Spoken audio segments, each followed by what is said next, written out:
사무엘하 17장 1절부터 14절까지의 말씀을 읽고 말씀 나눕니다. 아히도벨이 또 압살롬에게 이르되 이제 내가 사람 12,000명을 택하게 하소서. 오늘 밤에 내가 일어나서 다윗의 뒤를 추적하여 그가 곤하고 힘이 빠졌을 때에 기습하여 그를 무섭게 하면 그와 함께 있는 모든 백성이 도망하리니 내가 다윗 왕만 쳐 죽이고 모든 백성이 당신께 돌아오게 하리니 모든 사람이 돌아오기는 왕이 찾는 이 사람에게 달렸음이라. 그리하면 모든 백성이 평안하리이다 하니 압살롬과 이스라엘 장로들이 다 그 말을 옳게 여기더라. 압살롬이 이르되 아렉 사람 후세도 부르라. 우리가 이제 그의 말도 듣자 하니라. 후세가 압살롬에게 이르매 압살롬이 그에게 말하여 이르되 아히도벨이 이러이러하게 말하니 우리가 그 말대로 행하랴. 그렇지 아니하거든 너는 말하라 하니 후세가 압살롬에게 이르되 이번에는 아히도벨이 베푼 계략이 좋지 아니하니이다 하고 또 후세가 말하되 왕도 아시거니와 왕의 아버지와 그의 추종자들은 용사라. 그들은 들에 있는 곰이 새끼를 빼앗긴 것 같이 격분하였고 왕의 부치는 전쟁에 익숙한 사람인즉 백성과 함께 자지 아니하고 지금 그가 어느 굴에나 어느 곳에 숨어 있으리니 혹 무리 중에 몇이 먼저 엎드러지면 그 소문을 듣는 자가 말하기를 압살롬을 따르는 자 가운데에서 패함을 당하였다 할지라. 비록 그가 사자 같은 마음을 가진 용사의 아들일지라도 낙심하리니 이는 이스라엘 무리가 왕의 아버지는 영웅이요 그의 추종자들도 용사인 줄 알미니이다. 나는 이렇게 계략을 세웠나이다. 온 이스라엘을 단부터 부엘세바까지 바닷가에 많은 모래같이 당신께로 모으고 친히 전장에 나가시고 우리가 그 만날 만한 곳에서 그를 기습하기를 이슬이 땅에 내림같이 우리가 그 위에 덮여 그와 그 함께 있는 모든 사람을 하나도 남겨두지 아니할 것이요 또 만일 그가 어느 성에 들었으면 온 이스라엘이 밧줄을 가져다가 그 성을 강으로 끌어들여서 그곳에 작은 돌 하나도 보이지 아니하게 할 것이니이다 하며 압살롬과 온 이스라엘 사람들이 이르되 아렉 사람 후스의 계략은 아히도벨의 계략보다 낫다 하니 이는 여호와께서 압살롬에게 화를 내리려 하사 아히도벨의 좋은 계략을 물리치라고 명령하셨음이더라. 아멘. 17장에 사실은 한 주인공이 등장하는데 그 사람은 아히도벨입니다. 이 아히도벨이 누군가는 이미 잠깐 언급을 했습니다만 이 사람에 대한 언급이 사무엘하 23장 34절에 보면 이렇게 등장을 합니다. 거기에 여러 다윗의 용사들이 등장을 하는데 그 다윗의 용사들의 이름 가운데 이 사람의 아들의 이름이 등장을 합니다. 거기 보면 이렇게 나와 있습니다. 길로 사람 아히도벨의 아들 엘리암과라고 되어 있습니다. 그리고 나중에 또 다른 족보에 보면 이 이름이 똑같이 등장하고 거기에 밧세바가 등장을 합니다. 그것을 보면 이 족보가 그대로 우리가 맞다고 한다면 이 아히도벨이 왜 다윗을 배반했을까? 왜 그렇게 충성스럽게 전쟁에 나가서 전략가로서 지혜로운 사람으로서 다윗을 도와서 왕국을 건설했던 이 나이 많은 노인이 어떻게 해서 뭐가 아쉬워서 사실은 젊은이의 무슨 야망이나 꿈도 아니고 높은 자리를 차지하겠다고 하는 어떤 지위의 욕심도 아닌 이 사람이 어떻게 압살롬에게 붙었을까라고 우리가 여러 가지 가능성을 생각할 수 있습니다. 그 중에 제일 큰 가능성은 바로 자기의 손녀였던 밧세바의 사건 때문에 그리고 다윗이 잔인하게 자기의 손녀의 남편 자기의 손주 사위를 잔인하게 죽이는 그 일을 보면서 사실은 다윗에게 실망한 한 사람이라고 생각할 수 있습니다. 다윗이 어떻게 그럴 수 있느냐? 다윗이 어떻게 이렇게 잔인하게 자기 용사를 죽일 수 있느냐? 자기 욕망을 덮을 수 있느냐? 어떻게 이렇게 사람이 매몰차고 잔인하고 그리고 수단과 방법을 가리지 않을 수 있느냐? 아마도 이 아히도벨은 다윗이라고 하는 사람에 대해서 깊이 실망을 하고 자기 모든 삶의 방향을 그의 아들에게서 어쩌면 새로운 희망을 찾기 위해서 붙은 그런 일인지 모릅니다. 제가 볼 때는 그럴 가능성이 제일 큰 가능성으로 보고 있습니다. 그리고 나서는 17장에 오늘 등장하는 이 사람이 다윗만 죽이려고 합니다. 이 전쟁을 통해서 그가 원하는 것은 다윗만 제거하는 겁니다. 다른 사람들 그렇게 전쟁할 필요 없습니다. 그리고 전쟁하는 것 지혜롭지도 않습니다. 같이 칼을 대고 싸우는 것은 목숨만 아까울 뿐입니다. 다윗 한 사람만 제거하면 됩니다. 그리고는 12,000명을 나에게 주십시오.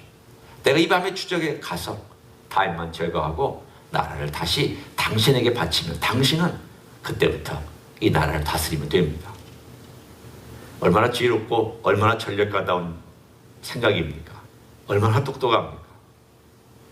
그런데 오늘 이 사건이 후세라고 하는 한 사람이 끼어들어서 뒤집히는 것을 우리는 본문에 읽었습니다. 그리고 맨 마지막에 이렇게 나와 있습니다. 14절에 보면 이 모든 인간의 이야기, 후세가 끼어들고 아히도벨의 계획을 세우고 또 압살롬이 이야기를 듣고 주변에 있는 모든 군사 전략가들이나 군사 장군들이 듣고 있는 가운데 이 모든 사건의 배후에 누가 계시느냐? 오늘 본문에 여호와께서 압살롬에게 화를 내리려 하사 아히도벨의 좋은 계획을 물리치라고 명령하셨다라고 되어 있습니다. 명령하셨다. 오늘 여기서 명령하셨다라는 말을 우리가 듣게 되면 그럼 명령을 받은 사람이 있구나. 그럼 명령한 여호와 하나님과 명령을 받은 그 어떤 천사의 그룹이겠죠. 우리는 여기서 정확하게 그 그룹들이 누군지는 모르지만 이걸 보면 우리의 인간의 역사 가운데에 영적인 세계가 굉장히 밀접하게 연결되어 있다는 그런 사실을 또 하나 발견할 수 있습니다. 우리 성경의 중간중간에 하나님께서 우리에게 들려주시는 이야기가 있습니다. 영적인 세계와 우리들의 우리는 주로 물질과 보이는 것과 만지는 것에 우리가 주로 활동하는 세계잖아요. 물론 우리 안에 영이 있긴 하지만 주로 우리는 먹고 마시고 잠자고 일하고 애쓰고 수고하고 상당히 많은 부분은 우리의 육체와 관련된 삶을 살아갑니다. 신체와 관련된 삶을 살아갑니다.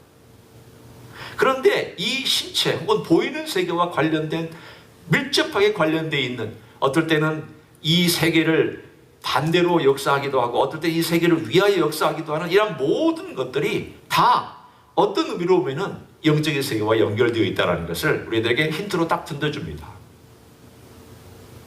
악의 영들도 이 물질 세계하고 깊이 연결돼서 제한적이지만 영향력을 행사하고 있습니다. 자기들이 원하는 목적을 이루기 위해서 지금도 얼마나 애쓰고 있겠습니까? 이 세상에 있는 사람들을 타락시키려고 얼마나 애쓰고 있겠습니까? 하나님께서 만약에 보호막을 쳐주지 아니한다면 이 세상은 엉망진창이 될 것입니다. 오늘 본문 하나도 나와 있습니다. 압살롬, 하나님의 종 아닙니다. 아히도벨, 대단히 지혜로운 인간의 사람이지만 그가 가지고 있는 생각은 하나님의 뜻을 따라서 결정한 것 아닙니다. 자기의 억한 심정이나 자기의 어떤 이데올로기, 자기가 가지고 있는 이런 어떤 이상의 다윗이 맞지 않다고 생각해서 다윗을 버려버린 사람입니다. 하나님이 뭘 생각하시느냐가 중요한 게 아니라 내가 생각하고 있는 왕, 내가 생각하고 있는 어떤 기준, 내가 그림을 그려야 되는 어떤 모습이 다윗이 아니다고 생각한 그것 때문에 다윗을 배반하고 압살롬에게 붙어버린 그 아히도벨의 마음속은 결국은 자기의 생각과 자기의 철학의 중심이 된 한 사람을 보여주고 있습니다. 압살롬, 아히도벨, 그리고 그 옆에 다수의 붙었던 반역자들. 하나님께서 이 사람들에 대하여 그냥 놔두실 수도 있겠죠. 어떨 경우는. 그러나 다윗에게 하나님께서 약속한 것이 있습니다. 하나님께서 다윗에게 너의 칼이 떠나지 아니할 것이다 라고 하는 그 말을 쭉 하시면서 계속해서 너를 내가 패하지 아니한다. 하나님께서 약속해 주신 그 약속을 그는 붙들고 하나님 그분의 은혜 안에서 그가 얼마나 간절한 마음으로 기도하고 있는지 우리가 시편 71편을 보면 다윗의 마음을 조금이라도 집중해 볼 수가 있습니다. 오늘 여기에서 다윗과 압살롬과 아히도벨의 그 복합적인 참 자기의 뿌린 씨로 말미암아 그 씨를 거두고 있는 다윗의 아픈 마음, 그리고 역사의 주인공이 되기 위하여서 일하고 있는 압살롬, 자기의 생각과 다르기 때문에 다윗을 버린 아히도벨, 이 모든 복합적인 관계, 어느 단순하지 않은 복합적인 관계 속에서 지금 중심으로 역사하고 있는 하나님, 보이지 아니하지만 다윗을 죽이려고 하는 저 아히도벨의 계략을 막아라. 천사가 내려가서 사람들의 마음을 움직이며 후세가 얘기할 때 사람들의 마음이 그로 후 귀가 쏠려서 그게 더 옳다, 그게 더 맞다, 이렇게 결국은 결론을 내리게 하는 그런 모든 과정 속에서 다윗은 그 건너편에서 무엇을 하고 있었을까? 생각해 보십시오. 다윗은 지금 기다리고 있습니다. 나루턱에서 기다리고 있습니다. 무슨 좋은 소식이 올까? 아직 건너가지, 요단강을 건너가지 않고 기다리고 있을 때 그가 어떤 마음으로 하나님께 나아갔을까? 자, 한번 보십시오. 71편입니다. 여호와여, 내가 주께 피하오니 내가 영원히 수치를 당하게 하지 마소서. 주의 의로 나를 건지시며 나를 풀어주시며 주의 귀를 내게 기울이사 나를 구원하소서. 주는 내가 항상 피하여 숨을 바위가 되소서.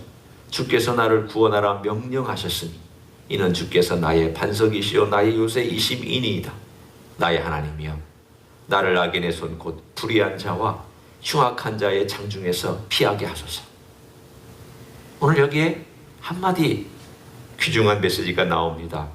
주께서 나를 구원하라 명령하셨으니.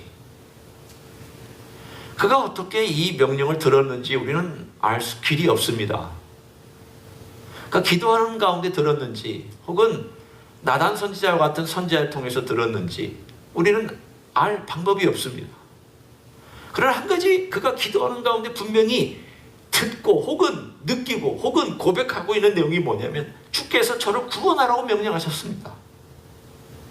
주님, 저를 불쌍히 여기서 구원해 주십시오. 이 모든 것은 제가 과거에 저지른 죄악 때문에 그 씨의 열매를 제가 먹는 겁니다.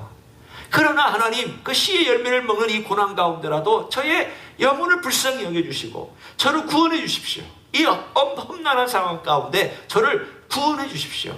또 주님은 저를 구원하라고 명령하셨습니다. 이 두 가지입니다. 다 같이 있습니다. 주님이 구원하라 명령하신 것도 사실이고 나를 구원해달라고 간절히 기도하는 것도 사실입니다.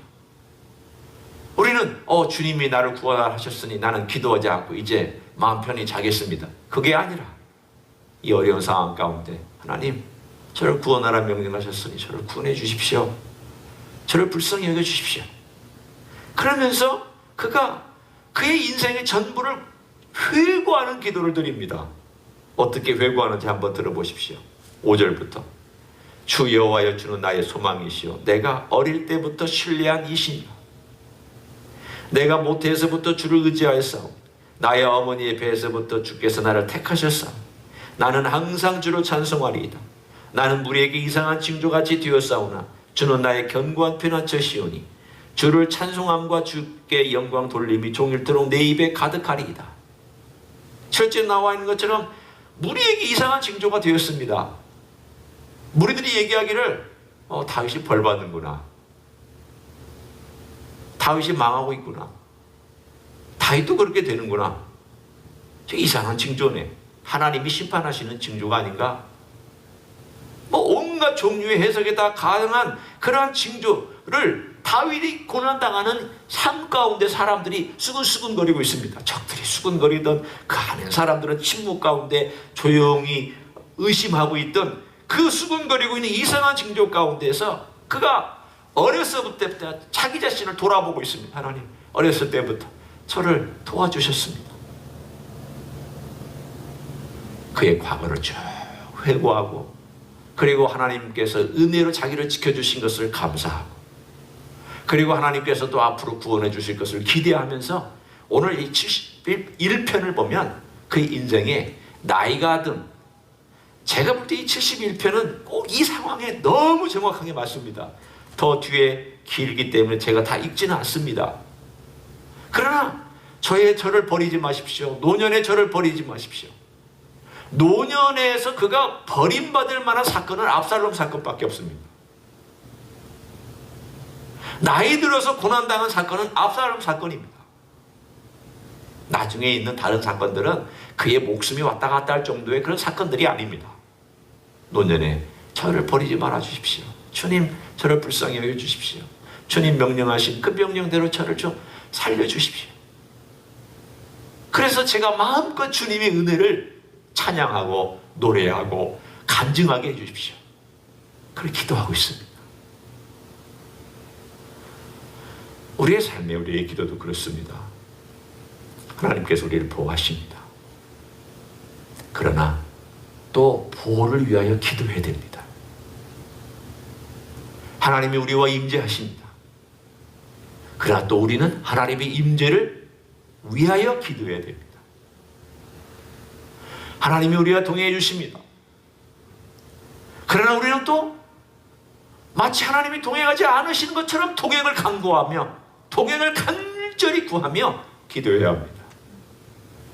신앙은 이런 역설적인 것들로 가득 차 있습니다. 인간이 아무리 지혜가 뛰어나도 하나님이 막으시면 아무리 지혜가 뛰어나도 안 되는 것처럼, 그러나 하나님이 열어주시면 아무리 안 되는 것 같아도 열려지는 것처럼 모든 것들이 다 역설적이 되어 있습니다.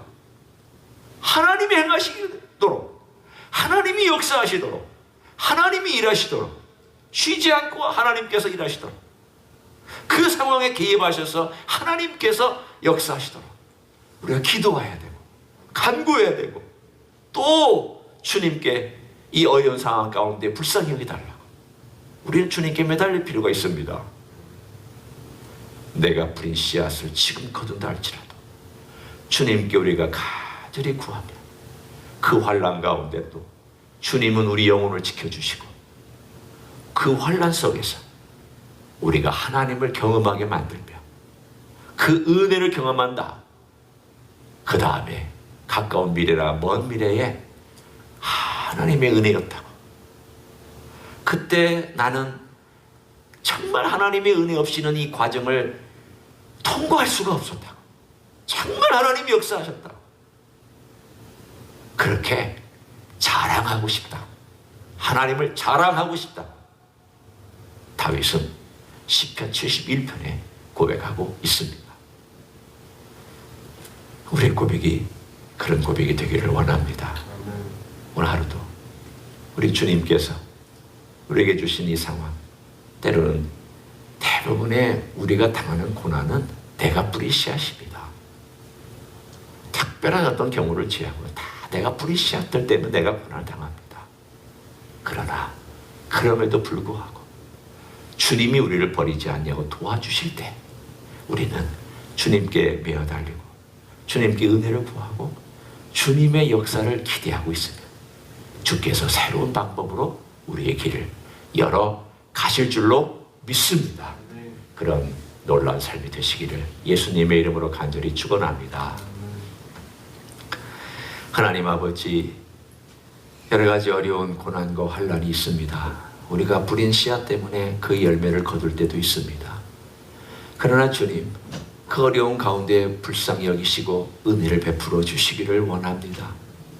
또 우리의 지금의 잘못된 행동이 언젠가는 미래에 열매를 거둘 수도 있지만 순간순간 우리 주님을 의지하며 주님의 은혜를 구하며 주님의 자비를 구하며 주님의 용서를 구하며 주님의 인도함을 구하며 주님의 지혜를 구하며 늘 주님 안에서 살아갈 수 있도록 축복하여 주시옵소서. 이제는 우리 구주 예수 그리스도의 은혜와 하나님 아버지의 극진하신 사랑과 성령 하나님 교통하심의 역사가 온전히 우리 주 예수 그리스도를 의지하고 과거에도 지켜주셨고 지금도 지켜주시고 미래에도 지켜주실 주님의 그 은혜 앞에 간절함으로 구하며 주님의 도움을 사모하고 걸어가기를 소원하는 가정에 예배드리는 종들 위에와 이 자리에 참여한 종들 위에와 주임지 희수교회 위에와 이민교회들과 한국교회들과 선교사님들 위해 이제로부터 영원히 함께 하실지어다. 아멘.